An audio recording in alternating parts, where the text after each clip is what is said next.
പുതിയൊരു വീഡിയോയിലേക്ക് എല്ലാവർക്കും സ്വാഗതം. ഇന്ന് നമ്മൾ ഡിസ്കസ് ചെയ്യാൻ പോകുന്നത് എന്താണ് IEP എന്ന് പറയുന്നത്, അതായത് വ്യക്തിഗത വിദ്യാഭ്യാസ സമ്പ്രദായം എന്ന് പറയുന്നത് എന്താണ് എന്നാണ് നമ്മൾ ഇന്ന് നോക്കുന്നത്.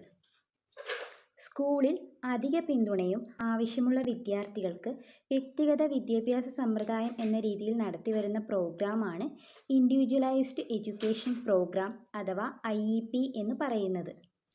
IEP എന്ന് പറയുന്നത് കേവലമായ ഒരു വിദ്യാഭ്യാസ സമ്പ്രദായത്തിനപ്പുറത്ത് വിദ്യാർത്ഥികൾക്ക് വലിയ തോതിലുള്ള പുരോഗതി കൈവരിക്കാനും അഭിവൃദ്ധി പ്രാപിക്കാനാവശ്യമായ പ്രത്യേകതരം നിർദ്ദേശങ്ങൾ, സേവനങ്ങൾ, പിന്തുണകൾ ഒക്കെ നൽകി വരുന്ന സമ്പ്രദായമാണ്. വിദ്യാർത്ഥികൾക്ക് ആവശ്യമായിട്ടുള്ള എല്ലാ തരത്തിലുള്ള സേവനങ്ങളും പിന്തുണകളും ആവശ്യകതകളും ഒക്കെ തിരിച്ചറിഞ്ഞുകൊണ്ട് വ്യക്തിഗതമായ രീതിയിൽ പ്രത്യേക തരത്തിൽ പ്ലാൻ ചെയ്ത് നടത്തിവരുന്ന ഒരു എഡ്യൂക്കേഷണൽ പ്ലാനാണ് ഇൻഡിവിജ്വലൈസ്ഡ് എഡ്യൂക്കേഷൻ പ്ലാൻ എന്ന് പറയുന്നത്. ഒരു IEP എന്ന് പറയുന്നത് ഒരു വ്യക്തിയുടെ അല്ലെങ്കിൽ ഒരു വിദ്യാർത്ഥിയുടെ കഴിവുകളും വെല്ലുവിളികളും ഒക്കെ മനസ്സിലാക്കിക്കൊണ്ട് കുട്ടിക്ക് വേണ്ടി പ്രത്യേകമായ രീതിയിൽ തയ്യാറാക്കിയെടുക്കുന്ന രീതിയാണ്. അതുകൊണ്ട് തന്നെ IEP എന്ന് പറയുന്നത് കുട്ടികളുടെ കഴിവുകളെ പരിപോഷിപ്പിക്കുവാനും ബിഹേവിയറൽ ഇഷ്യൂസിനെ ഡിക്രീസ് ചെയ്യാനും സഹായിക്കുന്ന ഏറ്റവും നല്ലൊരു മെത്തേഡ് തന്നെയാണ്. Thank you.